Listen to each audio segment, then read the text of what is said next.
38 NGO talbu għal bidliet radikali fil-faċilità korrettiva ta' Kordin kif jinsabu mħasba dwar is-sitwazzjoni kurrenti u nuqqas ta' trasparenza fit-tmexxija tal-ħabs fosthom preżentaw fost l-oħrajn il-proposta li jinħoloq l-Ombudsman għal-ħabs u għal-funzjonijiet kollha li għandha taqdi din il-faċilità. Fl-istqarrija ntqal li hemm tħassib kbir wara l-ammont ta' mwiet fil-ħabs u kif ukoll in-nuqqas ta' rieda mill-Gvern biex fil-faċilità ikunu introdotti miżuri moderni u effettivi li jkunu tassew qed jgħinu lil persuna jirriforma ruħu. Intqal li jeħtieġ li jkun hemm ħsieb ġdid fuq il-monitoraġġ tal-ħabs u kif ukoll dwar il-kamra tal-iżolament. Kien aċċenn ukoll li jeħtieġ li jkun hemm miżuri li jħarsu s-saħħa, is-sigurtà u l-benesseri tal-ħabsin.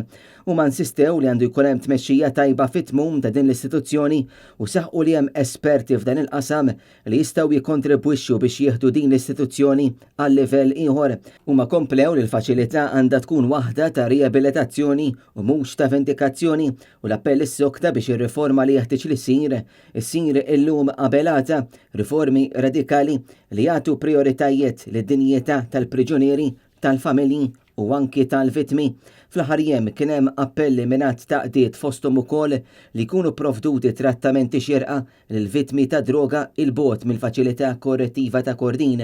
Il-Partit Nazzjonalista ilu wkoll għal dawn l-aħħar jiem jappella lill-Gvern biex jieħu azzjoni mill-aktar fis u jara il-proposti tal-Partit Nazzjonalista u kif ukoll dawk ta' diversi esperti fis-settur dwar riforma li hija tant u tant meħtieġa fil-faċilità korrettiva ta' Kordin.